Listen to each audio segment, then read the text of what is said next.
کروں تو کیا کروں؟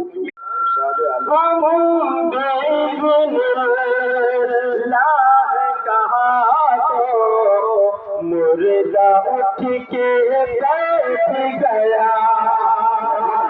تم بِإِذْنِ اللہ کہا تو مردہ اٹھ کے بیٹھ گیا، چور جو آیا ان کے گھر میں بن کے ولی وہ لوٹ گیا۔ تم بِإِذْنِ اللہ کہا تو مردہ اٹھ کے بیٹھ گیا، چور جو آیا ان کے گھر میں بن کے ولی وہ لوٹ گیا، لوٹ گیا۔ غوث کے در پہ، غوث کے در پہ، غوث کے در پہ جس کا بھی ٹھکانہ ہو گیا، تو کرو گے اس کے یہ زمانہ ہو گیا۔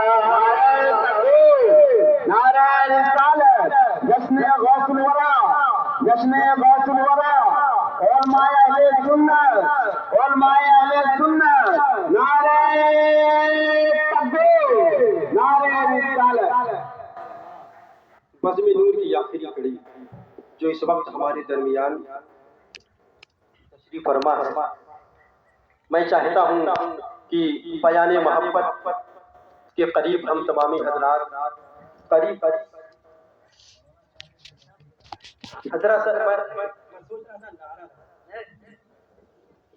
اس کے کان کھڑے ہو گئے اور کہنے لگی کہ نا نا نا، میری بیٹی حسین و جمیل ہے، میری بیٹی کی حکم کس کا ہے؟ ذرا دیکھیں، سید العالمین کا حکم ہے، شافع محشر کا حکم ہے، خلق کے دعوت کا حکم ہے، حبیب کبریہ کا حکم ہے، حضور سرور کون مکہ صلی اللہ علیہ وسلم کا حکم ہے، سلطان الانبیاء کا حکم ہے، راحت العاشقین انیس الغریبین کا حکم ہے۔ اگر حکم ٹال دیتا ہے تو ایمان سے جاتا ہو، اور اگر حکم نہیں ٹالتا ہوں، کروں بیوی کی بات مانتا ہو تو ایمان سے جاتا ہو، اور اگر ان کی مانتا ہو تو بیوی ناراض ہو رہی ہے۔ حضرات گرامی، وہ اسی قسم پرسی کے عالم میں ہے، اور اتنا سوچتے سوچتے اسی وقت میں وہ جواب دینے کے لیے آگے بڑھتے ہیں، اور جب دروازے کے پاس آتے ہیں، بیٹی کتنی پاکیزہ رہی ہوگی، اللہ اللہ، بیٹی کی تربیت کیسی رہی ہوگی، اللہ اللہ، وہ کب پڑھ گئے ابو جان جان ہے میرے والد گرامی، پلٹا ہو بھی نہیں بھیجا ہے، اگر بھیجا ہو تو ضرور اس میں کوئی بھلائی ہوگی، میں یہ رشتہ منظور کرتے ہو، اگرچہ میں اگر آج یہ رشتہ منظور نہیں کروں گے، اگر اس میں کوئی بھلائی نہ ہوئی تو قسم خدا کی کل زندگی اجیرن بن جائے گی اور جہنم بن جائے گی۔ حضرت گرامی، وہ بیٹی دیکھیں